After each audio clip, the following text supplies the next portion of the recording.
आकाशवाणी भोपाल से प्रस्तुत हैं प्रादेशिक समाचार।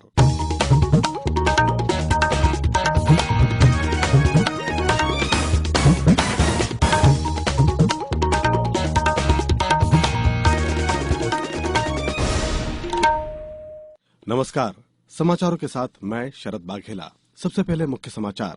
केंद्रीय मंत्रिमंडल ने राष्ट्रीय खाद्य सुरक्षा कानून के तहत मुफ्त राशन देने की योजना को 1 साल तक बढ़ाने को मंजूरी दी। 81 करोड़ से अधिक लोग होंगे लाभान्वित। केंद्रीय स्वास्थ्य मंत्री ने कोविड के प्रबंधन के लिए सार्वजनिक स्वास्थ्य तैयारियों की समीक्षा की। अस्पतालों में कोविड मरीजों के इलाज की तैयारियों को लेकर 27 दिसंबर को देश भर में होगा मॉक ड्रिल। पूर्व प्रधानमंत्री अटल बिहारी वाजपेयी का जन्मदिन 25 दिसंबर को ग्वालियर गौरव दिवस के रूप में कल मनाया जाएगा। और प्रदेश में कल से मौसम में बदलाव की संभावना, सर्दी बढ़ेगी। अब समाचार विस्तार से। प्रधानमंत्री नरेंद्र मोदी की अध्यक्षता में कल नई दिल्ली में हुई केंद्रीय कैबिनेट की बैठक में गरीबों को मुफ्त राशन देने की योजना को 1 साल के लिए बढ़ाने के फैसले को मंजूरी दे दी गई। इसके अनुसार राष्ट्रीय खाद्य सुरक्षा कानून के तहत 81 करोड़ 35 लाख गरीबों को 1 साल तक मुफ्त राशन दिया जाएगा। वहीं केंद्रीय मंत्रिमंडल ने सैन्य बलों के लिए वन रैंक वन पेंशन के संशोधन को भी मंजूरी दी है। इससे 25 लाख से ज्यादा पूर्व सैनिकों को फायदा होगा। केंद्रीय उपभोक्ता मामले, खाद्य और सार्वजनिक वितरण प्रणाली मंत्री पीयूष गोयल ने बताया कि सब्सिडी पर राष्ट्रीय खाद्य सुरक्षा अधिनियम के तहत गरीबों को मुफ्त राशन देने पर करीब 2 लाख करोड़ रुपए की लागत आएगी। आर्थिक मामलों की मंत्रिमंडलीय समिति में वर्ष 2023 के लिए खोपरे के न्यूनतम समर्थन मूल्य को भी स्वीकृति दे दी गई है। वन रैंक वन पेंशन योजना को लेकर केंद्रीय सूचना एवं प्रसारण मंत्री अनुराग ठाकुर ने बताया कि अब पूर्व सैनिकों और पारिवारिक पेंशन धारकों की संख्या बढ़कर 25 लाख 13 हजार से अधिक हो जाएगी। फिलहाल इनकी संख्या 20 लाख 60 हजार है। इस पर हर साल 8,450 करोड़ रुपए का खर्च आएगा। केंद्रीय स्वास्थ्य एवं परिवार कल्याण मंत्री डॉक्टर मनसुख मंडाविया ने कल कोविड के प्रबंधन के लिए सार्वजनिक स्वास्थ्य तैयारियों की समीक्षा की। राज्यों के स्वास्थ्य मंत्रियों और वरिष्ठ अधिकारियों के साथ वर्चुअल समीक्षा बैठक में वैश्विक स्तर पर कोविड मामलों में हाल ही में हो रही वृद्धि के मद्देनजर टीकाकरण की प्रगति की समीक्षा भी की गई। बैठक के दौरान स्वास्थ्य मंत्री ने इस बात पर जोर दिया कि केंद्र और राज्यों को सहयोग की उसी भावना से काम करने की जरूरत है जो पिछली बार कोविड की रोकथाम और प्रबंधन के दौरान दिखी थी।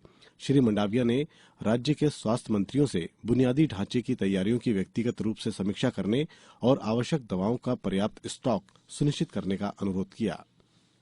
चीन सहित विश्व के कई देशों में कोरोना संक्रमण बढ़ने की वजह से भारत सरकार ने अपनी तैयारियां शुरू कर दी हैं। इसी क्रम में मंगलवार को केंद्रीय सरकार के अस्पतालों के साथ साथ राज्य सरकारों को भी अपने अस्पतालों में कोविड मरीजों के इलाज की तैयारियों को लेकर मॉक ड्रिल करने को कहा है। मॉक ड्रिल के दौरान अस्पताल में कोविड मरीजों के लिए बिस्तर, oxygen bed, ICU bed, isolation bed के साथ साथ जरूरी दवाइयों की व्यवस्था रखने को परखा जाएगा। इस संबंध में केंद्रीय स्वास्थ्य एवं परिवार कल्याण सचिव की ओर से सभी राज्य सरकारों और केंद्र शासित राज्यों के प्रशासन को चिट्ठी लिखी गई है।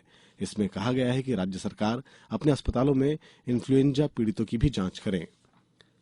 मुख्यमंत्री शिवराज सिंह चौहान ने कहा कि प्रदेश में कोरोना बढ़ने की अभी पहले जैसी कोई बात नहीं है, फिर भी अस्पतालों में तैयारियां पूरी रखी जाएं। जिन लोगों ने बूस्टर डोज नहीं लगवाया है उन्हें बूस्टर डोज लगाना शुरू करें। मुख्यमंत्री श्री चौहान कल रात निवास पर कोविड-19 से बचाव की तैयारियां की बैठक ले रहे थे। श्री चौहान ने कहा कि कोरोना से सावधान रहें। कोरोना के उपचार के लिए अस्पतालों में आवश्यक दवाइयों की पर्याप्त व्यवस्था रखी जाए। मेडिकल कॉलेज और अस्पतालों में ऑक्सीजन प्लांट की मॉक ड्रिल करा ली जाए। प्लांट चालू हालत में रहे, ये सुनिश्चित किया जाए। केंद्रीय सूचना आयुक्त उदय माहुरकर आज राजधानी भोपाल के रविन्द्र भवन में वीर सावरकर और राष्ट्रीय सुरक्षा पर व्याख्यान देंगे। वे दत्तोपंत ठेंगड़ी शोध संस्थान की ओर से आयोजित राष्ट्रीय संगोष्ठी स्वाधीनता आंदोलन का विमर्श तब और अब में भाग लेंगे। कार्यक्रम में संस्कृति मंत्री उषा ठाकुर बतौर मुख्य अतिथि मौजूद रहेंगी। दत्तोपंत ठेंगड़ी शोध संस्थान के निदेशक डॉक्टर मुकेश कुमार मिश्रा ने बताया कि संगोष्ठी में इतिहासकार प्रोफेसर कुसुमलता केडिया का भाषण होगा। समाचारों में वक्त है एक ब्रेक का। ये समाचार आप आकाशवाणी भोपाल से सुन रहे हैं। हमारे समाचारों को आप कभी भी और कहीं भी अपनी सुविधा के अनुसार सुन सकते हैं। ये समाचार बुलेटिन YouTube, ट्विटर और फेसबुक पर AIR न्यूज भोपाल पेज पर सुने जा सकते हैं। इसके अलावा आप हमारी वेबसाइट newsonair.nic.in पर या AIR न्यूज ऐप पर भी ये समाचार सुन सकते हैं। ब्रेक के बाद समाचारों में एक बार फिर आपका स्वागत है। पूर्व प्रधानमंत्री अटल बिहारी वाजपेयी का जन्मदिवस ग्वालियर गौरव दिवस के रूप में कल धूमधाम से मनाया जाएगा। मुख्यमंत्री शिवराज सिंह चौहान ने कल भोपाल में अपने निवास पर गौरव दिवस की तैयारियों की समीक्षा की। मुख्यमंत्री ने कहा कि सागर, इंदौर, देवास, दतिया आदि शहरों में गौरव दिवस कार्यक्रम बेहतर तरीके से आयोजित हुए हैं। इसी तरह ग्वालियर का गौरव दिवस अभूतपूर्व तरीके से और भव्य तरीके से आयोजित हो। वहीं कार्यक्रम को लेकर जिला कलेक्टर कौशलेंद्र विक्रम सिंह ने कार्यक्रम की जानकारी दी। 25 दिसंबर 2022 को सम्माननीय पूर्व प्रधानमंत्री अटल बिहारी वाजपेयी जी के जन्म दिवस पर ग्वालियर गौरव दिवस का आयोजन किया जा रहा है। सायंकाल 5 बजे महाराज बाड़े पर यह आयोजन होगा, जिसमें माननीय मुख्यमंत्री ji, honourable civil aviation minister, honourable agriculture minister, इसके अलावा अन्य जो हमारे सम्मानीय जनप्रतिनिधिगण यहाँ पर भाग लेंगे, जिसमें अनुराधा पोडवाल जी के अलावा सारे गामा, इंडियन आइडल वगैरह के जो यंग कलाकार हैं वो अपनी प्रस्तुतियां देंगे। हमारे सरोद वादक ग्वालियर के गौरव अमजद अली खान साहब और उनके दोनों बेटे भी यहाँ पे आएंगे और अपनी प्रस्तुतियां देंगे। इसके अलावा जो है ग्वालियर के इतिहास पर और ग्वालियर के भविष्य पर डॉक्यूमेंट्री का प्रसारण होगा। ग्वालियर गौरव सम्मान से भी कुछ लोगों को नवाजा जाएगा। तो एक बहुत ही भव्य आयोजन होने जा रहा है। सभी ग्वालियर वासियों से अपील है कि 25 दिसंबर को बाड़े चले। प्रदेश में पहली वंदे भारत ट्रेन की सौगात नए साल के पहले महीने मिल सकती है। वंदे भारत ट्रेन को इंदौर, जयपुर और जबलपुर इंदौर रूट पर चलाने की तैयारी की जा रही है। इसके तहत 16 कोच का रैक भी जल्द आने वाला है। रेलवे सूत्रों के अनुसार इंदौर जयपुर वंदे भारत ट्रेन का रखरखाव इंदौर और जबलपुर इंदौर वंदे भारत ट्रेन का रखरखाव जबलपुर शेड में होगा। अब बात मौसम की। मौसम विभाग ने अगले 2 दिनों में प्रदेश में ठंड बढ़ने की संभावना जताई है। विभाग के मुताबिक अभी दिन रात का पारा चढ़ा रहेगा।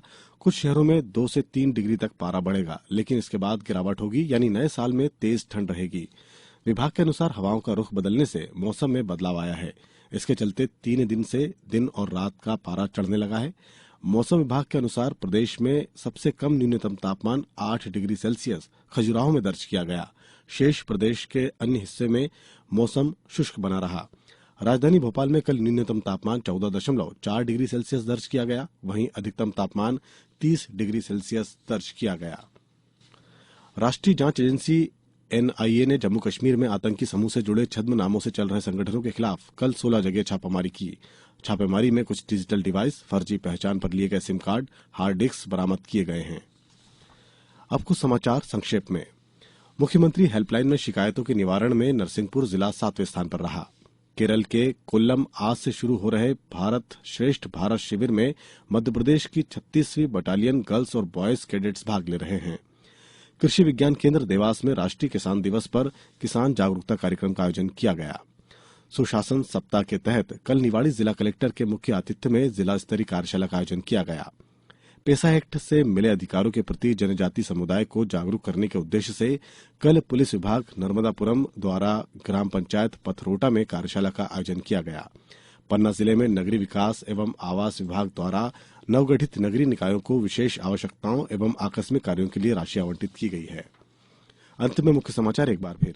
केंद्रीय मंत्रिमंडल ने राष्ट्रीय खाद्य सुरक्षा कानून के तहत मुफ्त राशन देने की योजना को 1 साल तक बढ़ाने को मंजूरी दी। 81 करोड़ से अधिक लोग होंगे लाभान्वित। केंद्रीय स्वास्थ्य मंत्री ने कोविड के प्रबंधन के लिए सार्वजनिक स्वास्थ्य तैयारियों की समीक्षा की। अस्पतालों में कोविड मरीजों के इलाज की तैयारियों को लेकर 27 दिसंबर को देश भर में होगा मॉक ड्रिल। पूर्व प्रधानमंत्री अटल बिहारी वाजपेयी का जन्मदिन 25 दिसंबर को ग्वालियर गौरव दिवस के रूप में कल मनाया जाएगा। और प्रदेश में कल से मौसम में बदलाव की संभावना, बढ़ेगी सर्दी। इस बुलेटिन में बस इतना ही। दीजिए अनुमति। नमस्कार।